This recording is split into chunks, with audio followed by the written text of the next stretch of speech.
And this is the second time in as many weeks where we've seen Soul Sisters do well in a tournament. We've had one getting very close to top 8ing the Invitational 2 weeks ago. Both times they're splashing red for Norn the Wary, this Norn the Wary and Genesis Chamber and Perforos God of the Forge package. I used to think this was something cute that the deck did, but generally was not as good. Maybe it's just powerful. You see some games where people just die to this interaction. When this deck is humming, it's very powerful. All right, Brett will be on the play, and he'll start on Champion of the Parish. This is the 1-mana 1/1 that grows for each human he plays. He was on the mulligan to 6. You see only 4 cards remaining in his hand.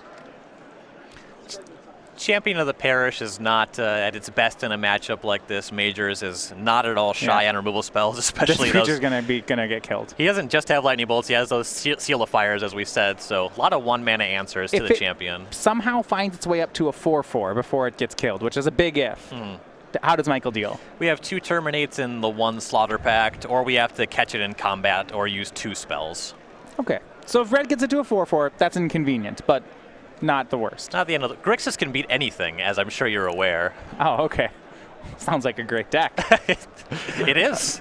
Michael will fetch for a Steam Vents on the play on turn 1. So he takes 3 damage to do this, goes to 17, starts the game on a copy of Serum Visions. I like aggressively fetching duels, especially when my opponent leads on basic planes. This is something that I see a lot of players sequence differently. They might find the island on turn 1 because they're not using the red mana right away. But there's just going to be a time when Grixis ends up very color hungry. When you get to like turn 4, that you'll wish that you fetch duels if you end up finding your basics too aggressively. So Michael put a Snapcaster Mage on top of the deck to draw for next turn. And while he's tapped down, you talked about the possibility of Spell Snare, Brett is going to go for Genesis Chamber. This card you said can do a lot of work in the matchup if Michael can't answer it. Whenever a non-token comes into play, this is for both players, mind you. If Genesis Chamber is untapped, which it will be, that player gets a 1/1 mirror artifact creature. Yeah, so now with the Genesis Chamber in play, there's a lot of pressure on Majors to find Kolaghan's command exactly. Yeah, that would be great. It would kill Champion of the Parish and blow up Genesis Chamber. It's going to be Mentor of the Meek will be the attempted play for Brett. This is a combo we see right here. Yeah, this plus Genesis Chamber seems sick. Mentor of the Meek, whenever a small creature comes into play for Brett, he may pay 1 and draw a card. Genesis Chamber makes a 1/1 token. Yeah, every creature draws a card, makes it to... Oh, Michael's going to Mana Leak. Yeah, and it's just power 2 or less, so Mentor does get a trigger on the tokens from Genesis Chamber. So yeah, it's great. The Mana Leak there was pretty big for Majors. So Majors down to 14 off his own lands, and that hit from Champion of the Parish. We'll see if he has that Kolaghan's command. It looks pretty juicy right now, and he does. Yeah, being able to kill the Champion and the Genesis Chamber just by casting 1 spell, and he still has like 1,000 cards in his hand. I can't imagine he'll do anything else. This is too good to pass up. And fetching down to 13. Major's deck, 3 Mana Leaks in his deck, 2 Spell Snare. It's unlikely that he's hanging out on a counter spell. I think we're just going to go for Kolaghan's command here. Look at the confidence in this board state. Michael went ahead and got Watery Grave as opposed to just a basic island. Went down to 11, and yeah, 2 damage to the Champion of the Parish and destroy target artifact. He will get both of Brett's cards. Yep. Once again, the Grixis deck just really needs its mana online. I like finding the duel there, even if it seems dicey going down to 11. Mentor of the Meek to play for Brett. Other factor to that, Majors has a Kalitas in his hand already, so he can start turning that life loss around. Yeah, Kalitas a 3/4 lifelink. The White-Red Soul Sisters, outside of Path to Exile, does not have kill spells for a card like Kalitas. So Michael will terminate away the Mentor. He will then delve, it looks like, a full 5 cards for Tassiger the Golden Fang and play a Creeping Tar Pit. Tassiger, of course, has a Sultai kind of color identity, but he's an honorary member of the Grixis clan. He sees more playing Grixis than Sultai. Correct. There... Cavern of Souls played for Brett. That will name human. That could matter down the line. You see he'll play Ranger of Eos off it. Yep. Michael Majors still has 2 Mana Leaks in his deck, and Snapcaster Mana Leak is a good line for, say, future Ranger of Eos. That's offline now. So yeah. 2 cards. Another Champion of the Parish for Brett. And here's the interesting one in his deck. He got a copy of Norin the Wary. Now, if you haven't seen this card before, that makes sense. This one, a real weirdo out of Time Spiral. Norin is a 2/1, and the flavor is that he's quite the coward. Whenever anyone plays a spell or any creature attacks, Norin the Wary runs away into exile, and then at the end of the turn, he comes back. On its own merits, Norin the Wary is an unplayable Magic card. If it attacks itself, it just gets removed from combat. It scares itself when it attacks. It doesn't do anything. Right, so we play this card specifically for the interactions with Mentor of the Week, Meek, with Champion of Paris, and with Genesis Chamber, triggering all those enter the battlefield triggers, drawing the extra cards, making the 1/1s, pumping the champion. By itself, the card is actually just a blank. You mean turn 1 Norin the Wary doesn't really get your attack going? Yeah, like actually shocking to cast a Norin the Wary, probably not a great line. So Brett on his turn will cast both those cards he found. Champion Parish will go up to a 2/2. Now he has to keep pace here. On Michael's turn, Michael swung for 4 with the Tasigur, and then played a copy of Kalidas. And now Brett will try to get some triggers going. He plays a Johnny's Pride Mate. Norin runs away. Norin comes back on end step. Champion the Parish up to 3/3. It's getting there, but it's not big enough yet. Right. We talked about how that 4/4 is really, that's the size he needs to get Champion of the Parish to. Well, even right now, it's smaller than both creatures that Majors controls. Right, Majors will attack with both. Yep, Norin will run away. Norin doesn't want any part of Kalidas. Yeah, Majors reminding Brett about the Norin trigger. It's beneficial for Brett, so that's good guy Mike Majors right there. Even though the trigger is good for his opponent, make sure that it's remembered. Playing it by the book, like that a lot. 7 damage in. Brett will go down to 9. Michael will gain 3 life, back up to 14. All right, now that attack's over, Norin will come back. Champion of the Parish to now a 4/4. 4 mana up for Majors, though. He's up to something. Yeah. And it's not just activating Creeping Tar Pit to block. I can tell you that much. Maybe activating Tasigur, or we think more. If your hand is not very good, activating Tasigur is good. And as you delve to cast Tasigur in the Grixis control deck, you're very mindful of what you leave behind in your graveyard. His graveyard is just Kolaghan's Command and Terminate right now, either which I think he'd be happy to draw. Brett would, of course, give him the Kolaghan's Command because the Terminate could actually deal with the champion right now. So I expect we're casting a spell. So here is an attack for Brett with all the creatures. Well, not Norin, of course. Snapcaster Mage is the play for Michael Majors. He will give flashback to Terminate and terminates the Champion of the Parish. That's the way to deal with a 4/4. You talked about how Terminates and Slaughter Pacts. Mm-hmm. And Fling is the play for Brett. This is a 1-of in his main deck. I bet that Majors didn't see this one coming. That's a spicy meatball right there. So he will sacrifice, as a additional cost, he'll sacrifice Champion of the Parish, and he can deal 4 damage to any target. Now, when Champion of the Parish was sacrificed, it gets exiled, and Majors gets a zombie because of the Kalidas in play. But 4 damage will be thrown to Kalidas. Fling is a card you put in this deck. It's a way to win with your creature deck through something like Ensnaring Bridge. And hey, sometimes it's just a good removal spell, and when your opponent points a removal spell at your creature, you just sacrifice that creature, get yourself a nice little 2-for-2. And now we go to blocks. That zombie and the Snapcaster Mage, everything could trade here, and everything will trade. Yep, even with that Fling play, though, this turn was very good for Major's development. Last play for Brett. And then we'll go when Norin comes back. He is out of cards. Creeping Tar Pit, yeah, might become an issue. Here's Majors. Tar Pit turns into a 3/2. Tasigur will attack.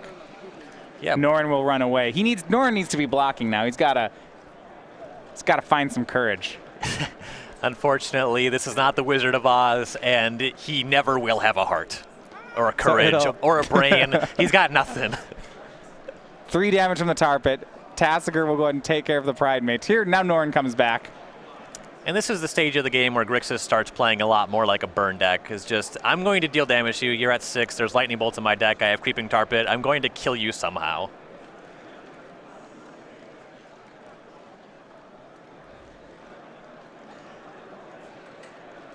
With mana untapped and with Majors having not played a land in a while, you don't want to just activate the Tar Pit and have it hit by a Path to Exile. So that is a concern for Majors. The game is not locked up just yet.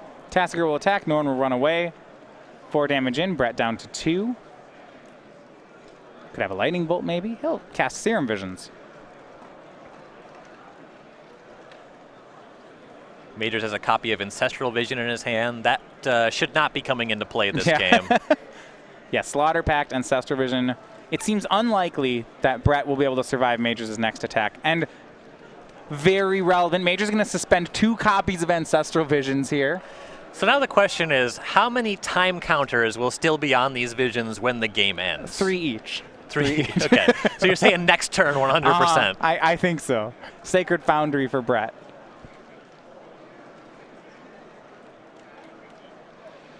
All right, this is your window. My window. 3. Michael ticks down those Ancestral Visions. I like the style play. What Michael is saying is, look, I can throw these cards away. Michael will cast Inquisition of Kozilek. Norn runs away. A Lightning Helix goes upstairs. 5 and 11 are life totals now.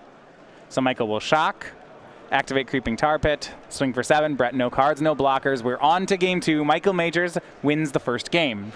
Yeah, and so this is a deck built to highlight the strengths of Norn the Wary. On that mulligan to 6, with Majors having that Coligan's command to clean up at that exact right window, this game actually ended up highlighting the card's weaknesses. So Brett's really hoping that he's able to show those strengths off in the following game. This was not a great showing for the deck. It has a lot more explosive potential than that. So he's hoping to get some things to stick in in the sideboard games. So we're going to look at the sideboards. We'll start with White-Red Soul Sisters, deck which I'll admit I don't see very often, so I'm kind of curious what's in his sideboard. He has a lot of 2-ofs, so 2 of Blood Moon, 2 Katakis, 2 Leyline of Sanctities, 2 Wear Tears, 2 Stony Silence, 2 Rest in Peace, and then 3 1-ofs, a Suppression Field, a Ghostly Prison, and a Shatter Storm. So even though Majors is a red deck, Blood Moon is impactful. As I said, the deck wants to aggressively find dual lands. It also uses Creeping Tar Pit, so Blood Moon's going to be good here. Leyline of Sanctity is an option. Majors has access to both discard and burn spells. So I imagine we'll see that one come in, and typically my white opponents do bring in Leylines against me. And then Rest in Peace is actually quite good here. You have Tasigur and Snapcaster Mage on the opponent's side. You not only make Tasigur just a 6-mana spell, but also its ability just doesn't do anything. So it's just a 6-mana 4/5, and you stop Snapcaster Mage from being anything more than a 2-mana 2/1. Then Major's sideboard, there's all kinds of goodies hiding out over here. All right, we have 2 Dispels, a Slaughter Pact, a Negate, 2 Vandal Blast, 2 Fulminator Mage, a Goblin Dark Dwellers, 2 Anger of the Gods, a Dark Blast, an Izzet Staticaster, and 2 copies of Thoughtseize. There's a lot of creature removal, and I imagine he wants at least some of it for the matchup. Yeah, I like Staticaster a lot. There's a lot of X1 bodies. The Genesis Chamber makes a bunch of 1/1 mirrors. It would unfortunately kill Major's mirrors as well, but that's not really an issue. I like Anger of the Gods here. There's a lot of creatures on the other side of the battlefield. If you can get it under Champion of the Parish being a 4-power creature, that's going to be great. And then I have to imagine that Goblin Dark Dwellers is actually a card that you're bringing in probably close to 80-90% of your matchups. You just figure out what the best sorcery speed spells in your deck are, get your deck configured to capitalize on that, and then use Dark Dwellers for redundancy. What I'm interested in is there's a balancing act between being able to kill small creatures and large creatures. So when I look at Brett's creature base, I see Norn the Wary, Genesis Chamber, Soul's Warden, Soul's Attendant. Okay, when I look at those cards, my thought is, I want Staticaster, I want Dark Blast, I want Anger of the Gods. But then I look at cards like Champion of the Parish and start saying, wait, maybe I need the big things. Maybe I need Slaughter Pact. Maybe I want Terminate. How does Michael bridge that gap? Well, the thing about Terminate, that it being an element of this deck, is that it's so efficient, that it's good against small creatures and large creatures. So you're really not making any concession by leaving that in against small decks or having it for big decks. So it's just great to have that stick around. A concerning card is Ranger of Eos, because it's not just one body. It ends up getting you 3 bodies. So for that reason, we could even see Majors bringing in Thoughtseize in a matchup where it's not that exciting of an option, but there's that one card that he really, really wants to tag. All right, we have an exciting announcement here after the first game before we get ready for the second one. So if you tuned in 2 weeks ago, you saw Max McVitie's trip to the Invitational Finals, eventually becoming the Season 1 champion on the SCG Tour. Did it with the mono-white Humans deck in Standard and Infect in Modern, had that 1-2 punch. So in addition to being invited, first of all, winning the first prize and everything that comes with it, getting the invite to the Players' Championship, he also got his namesake, his likeness on a token. Now, Max McVitie chose the Clue token. This is from Limited in Shadows over Innistrad. Also, he said the Thraben Inspector's in his deck, the Declaration of Stones in his deck, make the token. That's what he chose. Now, starting May 13th, which is our next open, you're going to get a copy of this card. And you see here, this is the art for the token. We see Max over here dressed up in the style of Innistrad, really contemplating this clue here. This is a fantastic token. So there's a lot going on here. First of all, I love the period art on Shadows over Innistrad. So another great art here by Kristen Plesko. At the same time, one thing you might know about Max is he is currently studying mechanical engineering in school, and that was incorporated into the art of this clue token. He's studying various, well, I suppose we're in Innistrad, so it's not, we had to throw, maybe go to a mechanical engineering student of 100 years ago. Right, and he's got that kind of like robot lamp thing on his shoulders. That's sure, really that cool. Makes sense. I don't know if there's a word for what that is, but I like it.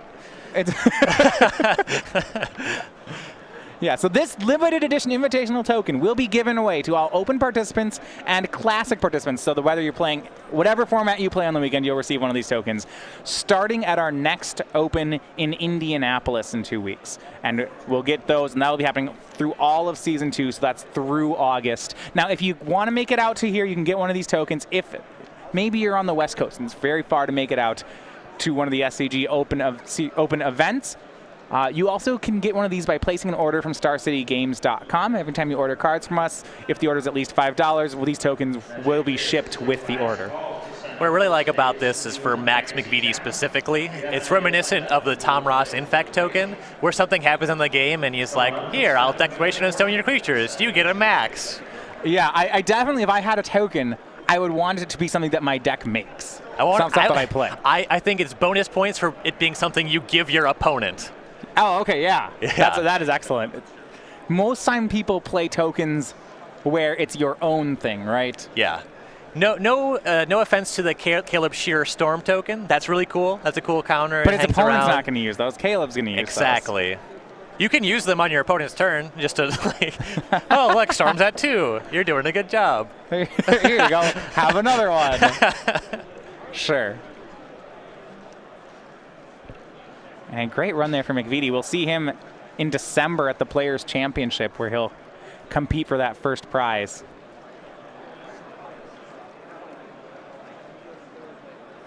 And we're back for game number 2 here between Brett Warriner and Michael Majors. Brett is down a game.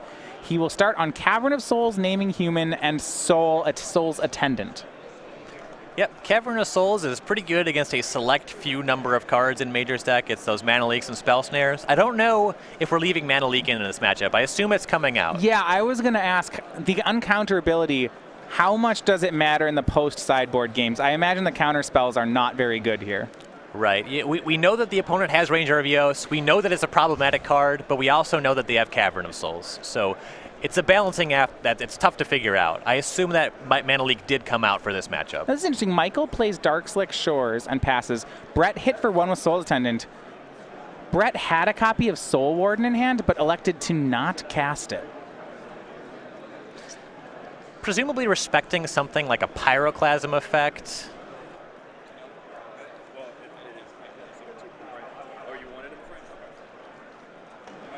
An Inquisition of Kozilek on turn 2 from Majors. We see a Path to Exile, a Soul Warden, a Range of Eos. Now Michael can't take that one, it costs 4. Yep, Majors is really hoping to find a Thoughtseize in the next turn cycle here, or hopefully already has one. Because Thoughtseize, given the Cavern of Souls on Human in play, that's going to be his only way to cleanly deal with that Ranger. The one of Fling is the red card in Brett's hand. There's just no way that that's the pick. So no, you just want to take the creatures. He'll take Soul Warden. Now, Brett didn't cast Soul Warden here. He's worried maybe about a sweeper? Yeah, Majors does have...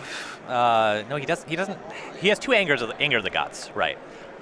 So those are real cards he's respecting. Not on this turn. Yeah, I'm a little surprised, if you're in the market to put a lot of 1/1s for 1 in your deck. I suppose it's not a lot of extra damage. The Ranger of Eos helps make it so he can recover a board, and given that he has that, I also like respecting the sweeper even less when you have the ability to just recover. Because the way it's kind of drawn up right now, he's setting himself up to play an anemic game, and Grixis wants the game to take forever. And you see Michael showing some confidence again.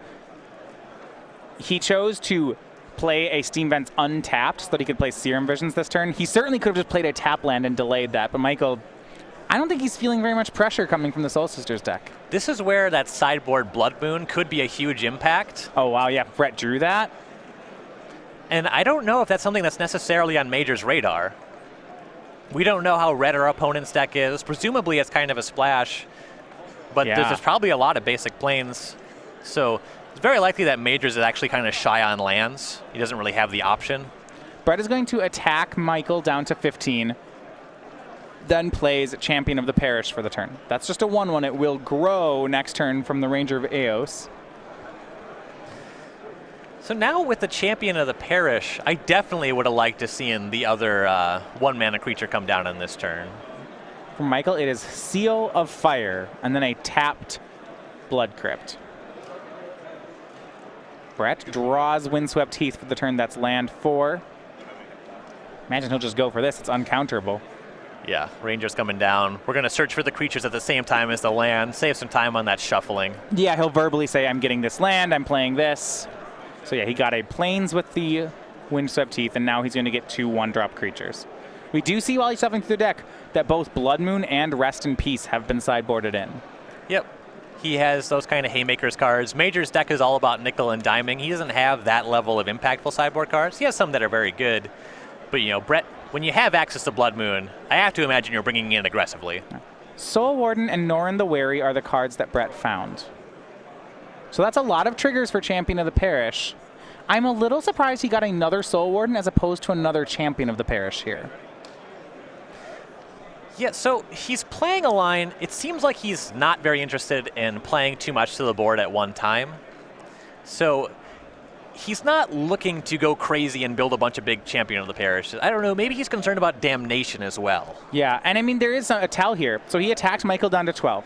Michael could have sacrificed Seal of Fire to kill that Champion of the Parish and just didn't. If that's true, if I'm the aggro player, I'm thinking Sweeper. Yeah, Majors is saying, I want the Seal of Fire later. Also saying that I don't need it right now. I can take that 2 damage and I'll be fine. He's saying, hey, my hand's really good. Yeah, well, I mean, you'd think that hitting Champion of the Parish with Seal of Fire, that's a big win. Now, we'll see. Maybe Michael has Kalitas in hand, in which case I definitely would take the damage. Right, then you get to make that 2/2 zombie. Yeah, I'll take 2 damage to make a zombie. That seems fine. Or Sweeper. Anger of the Gods is the play for Majors. Brett will lose all the creatures. Yeah, there's a lot of things that Majors was representing, and none of them were good for Brett. Right. The more I'm watching this game, this seems like it's just one of those tough matchups for Soul Sisters. Michael seems to have too much removal. Well, particularly in Game 1, that Kolaghan's command was huge. The printing of that Champion card, of the Parish and Genesis Chamber both. If the matchup was bad before, it's gotten worse. Brett will play a Soul Warden and pass the turn. Michael will play a Kalitas. This just isn't fair. The creatures are of such wildly different quality. And Majors gets to just sit on the Seal of Fire, and he gets to crack that whenever he wants to crack it. Yeah. Doesn't have to walk into a Path to Exile in response or anything like that. And he can just attack with the Kalitas on this board, whatever. You see Norrin the Wary is the play for Brett. He'll gain a life. Michael not going to use the seal yet. He knows about Path to Exile in Brett's hand, so he actually doesn't want to use the seal until Brett pulls the trigger. Right. Kalitas will attack. Norrin runs away. Now Brett will go for a Path to Exile. We'll see if Majors wants to cash in. With Path to Exile on the stack, he'll use Seal of Fire on Soul Warden. That means Michael gets a zombie. The Soul Warden is exiled. Yep. No reason to really leave that value on the table. Going forward, he's going to have access to as much mana as he needs, can cast spells instead of just using the one on the board. Now the Path to Exile resolves, and Michael will get a basic land. It's an island into play tapped. This helps him conceal the fact that he does have a lightning bolt in his hand when you use the Seal of Fire that aggressively. Yeah. You see Michael still with 6 cards in hand. He'll suspend an Ancestral Visions. Why not have some more cards? So I think this one's actually going to make it to 0. Yeah, with Brett at 22, I think I agree. I'm taking the under on 0.5 time counters on this vision. I want to say that this Ancestral Visions, when it comes off suspend, is going to win the game for Michael. If Brett has not made significant inroads on the board, Michael getting 3 more cards could just end things. It will be quite difficult to lose from that point. I'm inclined to agree. Brett's play was another Soul Warden. Norrin comes back. Brett goes to 23. No more plays, though. Back to Majors we go. Ancestral Visions ticks down to 3. Zombie attacks. Norn runs away. So given the interaction between the Soul Warden and the Norn, the zombie's only really getting in for 1 damage. But even still, his board presence is better than Brett's at this stage in the game. Inquisition of Kozilek reveals Path to Exile and Fling. He takes the Path to Exile. Now, Fling is looking really bad in this matchup right now because what Michael's doing is he's just opting to kill all of Brett's creatures and leave him with the Fling. So the thing about Fling, you want to be able to use it in response to a removal spell. The issue in this matchup is that Majors is going to kill every creature before they're juicy enough to Fling for any real value. Yeah, you're going to get 1 or 2 damage off the Fling. Right. In that case, it's no better than a Lightning Bolt. It's worse than a Lightning Bolt. Yeah, exactly. Blood Moon the draw for Brett. It certainly is a good card in this matchup. Now, Michael has gotten basic Island and basic Swamp already. That Blood Moon would have won the game on turn 3. Majors had to fetch to find that first basic land. At this stage in the game, I think we're just too far gone. Yeah, and the second one was off Path to Exile. Right. Norn comes back, Brett back up to 23. That's something that's really awkward, having Path to Exile and Blood Moon in your deck at the same time. Yeah, you can get bit pretty hard for that. You have to know that they're both there and maybe just don't use the Path to Exile. I don't know. I'm just like not a Blood Moon guy in general, so I don't know. Maybe it's fine. But oh yeah, I love it when people don't play Blood Moon. That's great. That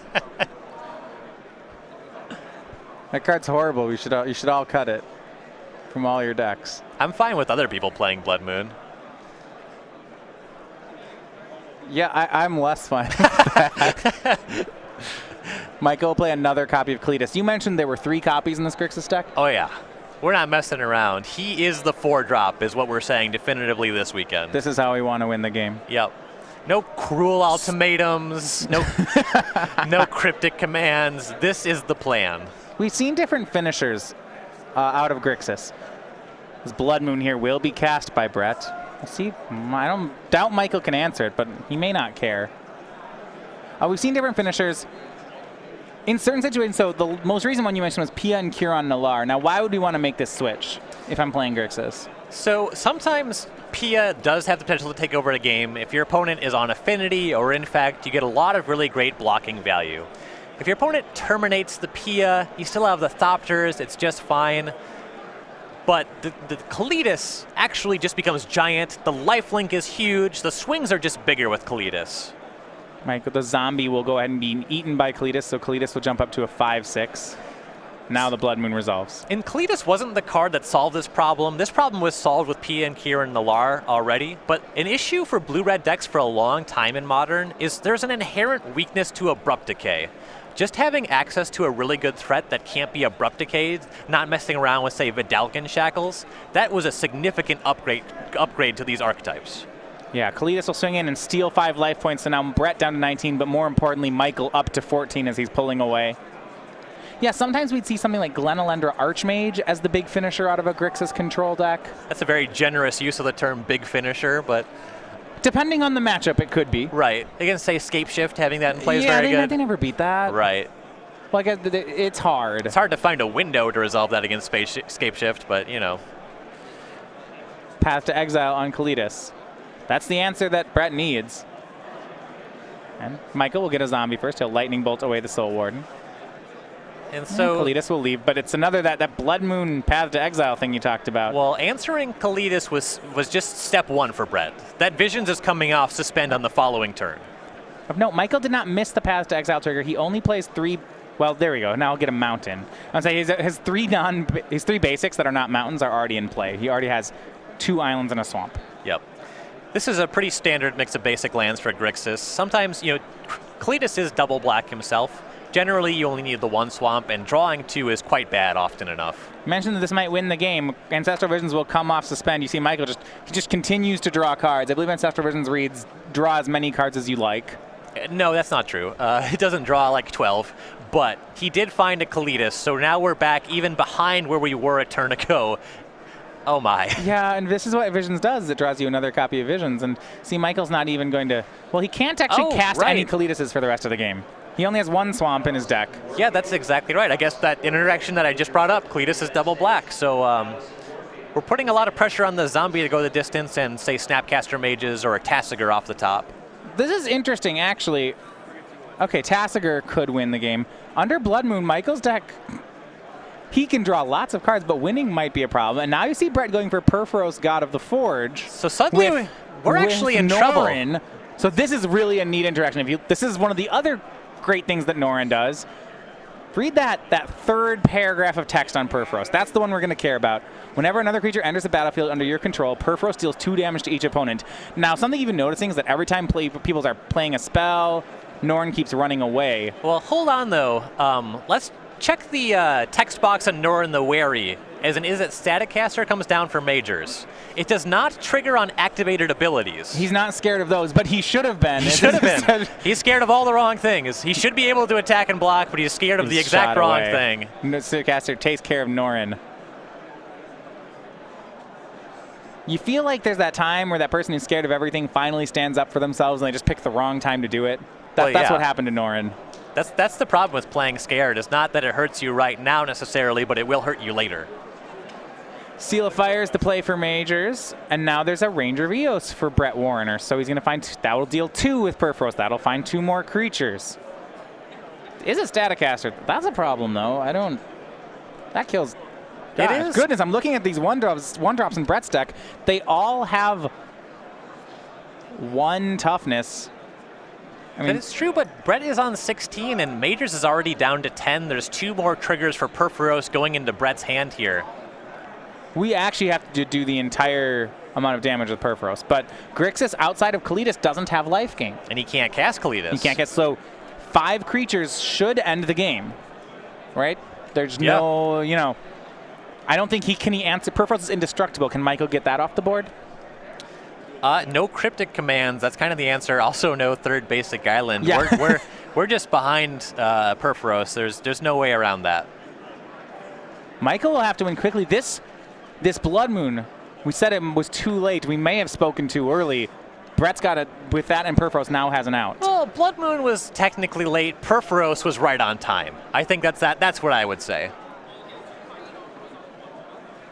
Another fling. The fling there was finally cast on Soul Warden. It was spell snared by Majors. And you now see, going back to Brett's turn, he's drawn Lightning Helix. That's another good spell here. Yeah, as long as Brett doesn't just peel a bunch of lands off the top, he's in very good shape here. Yeah, Soul's Attendant is the play for Brett. It'll deal 2. I'm a little, now that he'll use Cavern of Souls to cast Norin the Wary. That one can't be countered. Static Caster. Oh yeah, it's a mountain. Apologies. So he's going to cast Norin off the mountain he has. So Static Caster will shoot the Soul's Attendant, but I don't think that Majors was going to be countering that one anyway, but you're right. It is just a mountain. Static Caster will attempt to shoot Norin. Now, Brett, this is an excellent time to fire off that Lightning Helix. He's going to let it die, though. Yeah. I thought if he plays Lightning Helix, Norin would run away and dodge the Static Caster, come back and deal 2, right? Yeah, with the Static Caster tapped, I would have liked to have seen Lightning Helix there. And there is that Sacred Foundry up top, which is which is a non-basic mountain right now. I guess it always is, but it doesn't make white mana. And I think what would have happened had Brett played the Helix is that Michael would have had to use Seal of Fire to kill Norin the Wary. I don't think he can let it come back and deal 2 more. Right. So Brett down to 12. Michael is attacking with the zombie. He's got 6 more turns to go, maybe fewer.